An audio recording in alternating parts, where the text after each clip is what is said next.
प्रिय विद्यार्थियों, आज हम कक्षा 8वीं एडग्रेड बुक में अध्याय 3 चतुर्भुजों को समझना के बारे में समझेंगे और मूलभूत अवधारणाओं को समझने का प्रयास करेंगे। तो इसमें चतुर्भुजों को समझना मतलब ऐसी आकृति जिसमें चार भुजाएं होती है।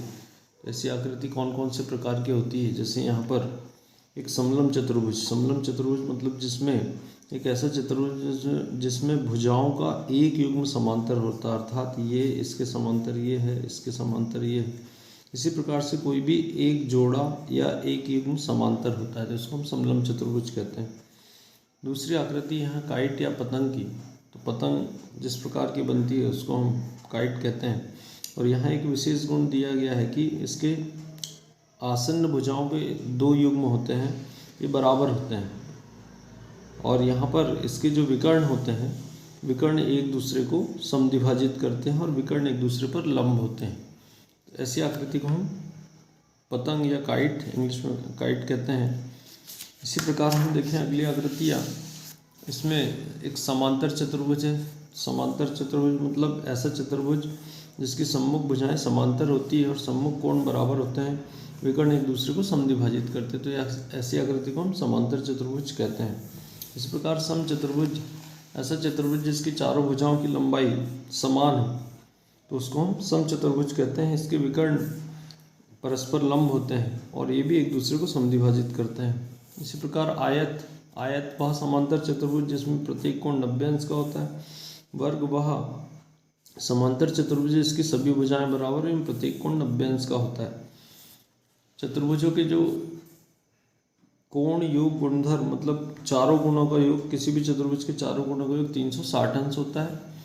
और बहुभुज के बाह्य कोणों का माप, जो किसी भी बहुभुज के बाह्य कोणों का योग 360 अंश होता है।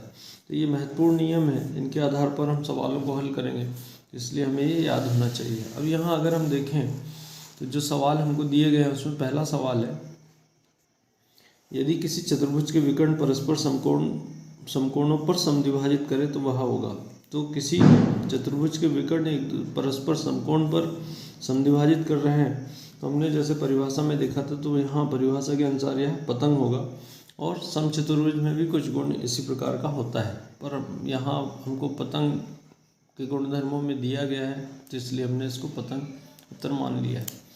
किसी चतुर्भुज के चारों अंतःकोणों का योग, तो चतुर्भुज के चारों अंतःकोणों का योग 360 अंश होता है, अर्थात डी सही है, डी का गोला हम काला कर सकते हैं। तीसरे सवाल में है, एक अष्टभुज की भुजाएं होती, तो एक अष्टभुज मतलब जिसमें 8 भुजाएं होती, तो इसलिए इसमें 8 सही उत्तर हो जाएगा, ए वाला।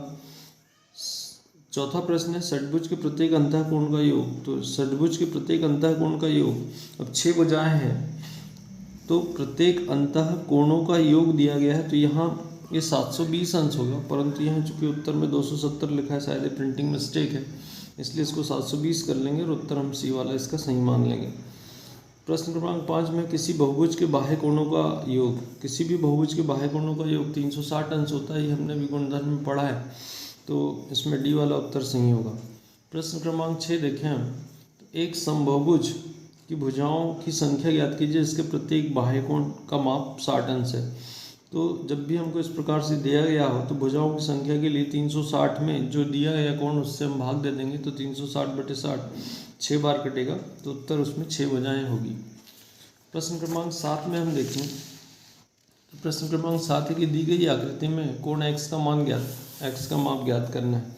तो यहाँ पर बहुभुज हम जानते हैं ये एक बहुभुज है, तो बहुभुज के बाह्य कोणों का योग 360 अंश होता है, तो इसलिए इसके जो दिए गए कोण है x धन 90 धन 60 धन 110, इनको हम सबको जोड़ दें, तो यहाँ x धन 90 धन 60 धन 110 बराबर 360 अंश लिखा, मान रख दिया हमने। तो यहाँ पर 90, 60 और 110 को जोड़ेंगे तो 260 हो जाएगा, और 260 को 360 में से घटा देंगे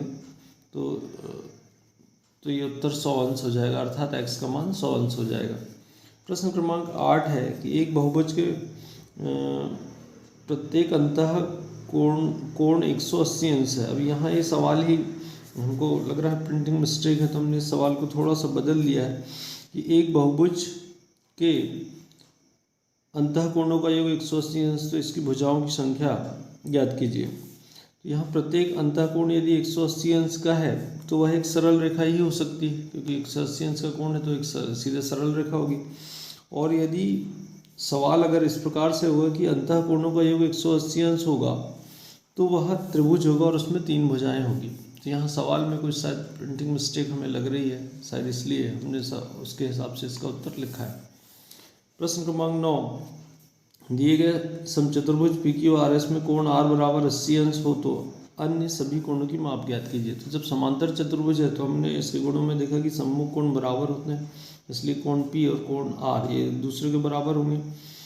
अब यहाँ पर जो कोण PSR मतलब PSR ये वाला कोण और कोण SRP ये दोनों संपूरक होंगे। तो संपूरक होंगे तो यहाँ दोनों का योग 180 अंश होगा। एक का मान हमारे पास है 80 अंश, इसको हम घटा देंगे तो 180 में से 80 घटाएंगे तो 100। तो इस प्रकार से जो कोण दूसरा कोण PSR इसका मान 100 अंश हो जाएगा। और जब ये S अगर 100 अंश का है तो Q भी 100 अंश का हो जाएगा, क्योंकि सम्मुख कोण बराबर होते हैं। ये 80 अंश का तो इसके सामने वाला कोण भी 80 अंश का हो जाएगा। तो इसलिए कोण R बराबर P बराबर 80। और यहाँ पर ये कोण हमने ज्ञात किया पहले S को, और जितना S होगा उतना ही Q होगा, तो ये 100 अंश का हो जाएगा, क्योंकि सम्मुख कोण के कोण बराबर होते हैं। अब यहाँ प्रश्न क्रमांक 10 है, किसी समबहुभुज के बहिष्ठ कोणों का अंतःकोणों से अनुपात 1:4 है। इस बहुभुज की भुजाओं की संख्या ज्ञात कीजिए। तो यहाँ पर बहिष्ठ कोण का अंतःकोण से अनुपात, तो एक बहिष्ठ कोण अगर हम लेते हैं और अंतःकोण लेते हैं तो यहाँ पर एक सीधी रेखा बनेगी। तो बाह्य कोण और अंतःकोण का योग 180 अंश होगा। तो यहाँ अनुपात 1:4 दिया है, तो हम इसको 1x और 4x मान लें। तो 1x धन 4x बराबर 180, तो 5x बराबर 180। 5 का पक्षांतर करेंगे तो 180 से काटेंगे तो 36 आएगा।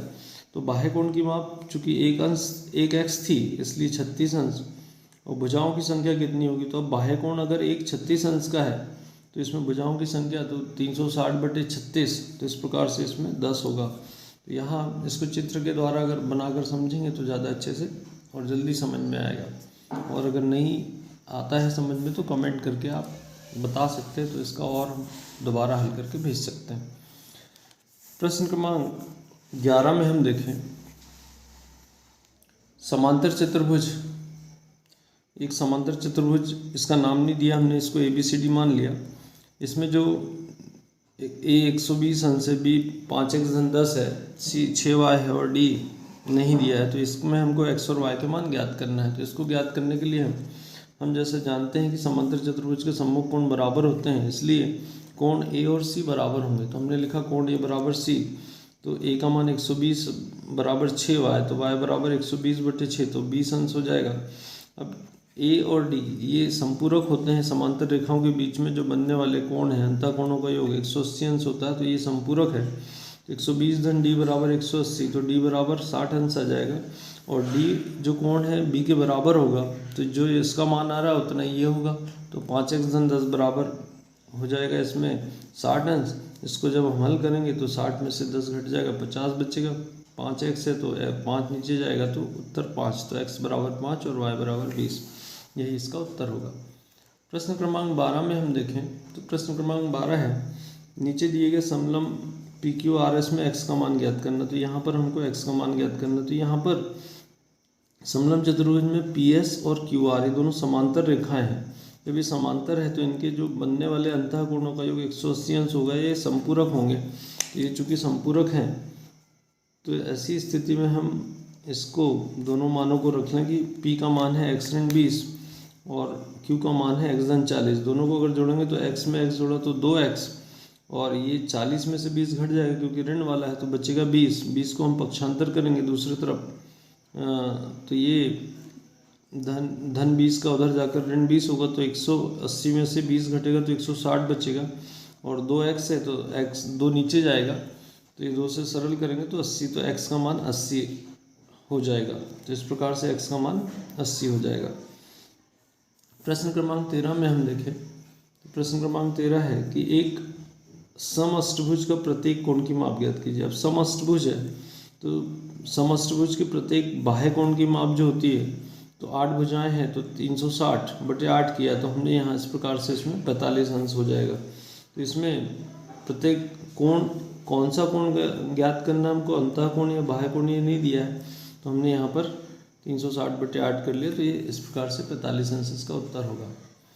प्रश्न क्रमांक 14 में देखें, पेयर एक आयत है, तो इसमें कोण ARI, RPI और PIA इनका मान हमको ज्ञात करना है। तो पहला कोण हमको ज्ञात करना है ARI, तो ARI के लिए हम तो यहाँ अगर देखें तो RAI ये वाला कोण, ARI हम त्रिभुज, यहाँ पर जो त्रिभुज ले रहे हैं RAI त्रिभुज के तीनों कोणों का योग 180 अंश होगा, तो हमने इन तीनों कोणों को यहाँ क्रम से लिखा है। और ये वाला कोण आयत का कोण है, इसलिए 90 अंश होगा, और सामने ये 35 अंश का है, तो 35 धन 90 इन दोनों को जोड़ेंगे तो 90 और 35 जोड़ेंगे तो हम ये 125 हो जाएगा। 180 में से 25 घटेगा तो 55 अंश आएगा, तो अर्थात ARI जो है 55 अंश का हो जाएगा। अब हम दूसरा कोण हमको ज्ञात करना है RPI। यहाँ RPI ज्ञात करना, तो इसमें हम देखें कि आयत के विकर्ण एक दूसरे को समद्विभाजित करते हैं इसलिए, और समान लंबाई के भी होते हैं, तो MA बराबर MI होगा। और किसी भी त्रिभुज में अगर दो भुजाएं बराबर तो उनके सम्मुख कोण भी बराबर होते हैं, तो ये कोण MAI ये 35 अंश का है, तो यहाँ MIA ये भी 35 अंश का हो जाएगा। और जब ये 35 अंश का हो गया तो इसका एकांतर कोण, ये दो समांतर रेखाएं तो बनने वाले एकांतर कोण भी बराबर होते हैं, तो इस प्रकार से ये वाला जो तीसरा कोण है ये भी 35 अंश का हो जाएगा। तो इस प्रकार से हम तीनों कोणों को ज्ञात कर सकते हैं। तो यहाँ पर हमने PIA, ये जो MIA आया यही PIA है, तो इसलिए भी 35 अंश का होगा। प्रश्न क्रमांक 15 में हम देखें, एक चतुर्भुज के 3 कोण बराबर है, तो चौथे कोण की माप 120 अंश है, तो बराबर कोणों में से प्रत्येक की माप ज्ञात कीजिए। तो 3 कोण बराबर दिए गए हैं, तो माना हुआ बराबर कोण x अंश है। तो अब चतुर्भुज के 4 कोणों का योग, चारों कोणों का योग 360 अंश होता है, और एक कोण 120 अंश का है, तो x धन x धन 120 बराबर 360। तो x को 3 बार जोड़ेंगे, 3x बराबर 360 ऋण 120, इस प्रकार से 3x बराबर 240। जब घटाएंगे तो 240 और 3 से काटेंगे तो 80 बार कटेगा, अर्थात x का मान 80 अंश हो जाएगा, अर्थात तो प्रत्येक जो बराबर कोण है वो 80 अंश के होंगे। तो इस प्रकार से हमने सभी 15 सवालों को हल किया है। कुछ प्रिंटिंग मिस्टेक है, इस कारण से उनको थोड़ा बदल कर हल कर दिया है, और चूँकि यहाँ स्थान की कमी है तो इसलिए विद्यार्थियों से अनुरोध है, अगर वो एक पेज में हल करके इनको पेज को यहाँ बुक में लगा लें तो वो ज़्यादा अच्छे से उनको समझ में आएगा। जानकारी अच्छी लगे तो शेयर, सब्सक्राइब और कमेंट करें।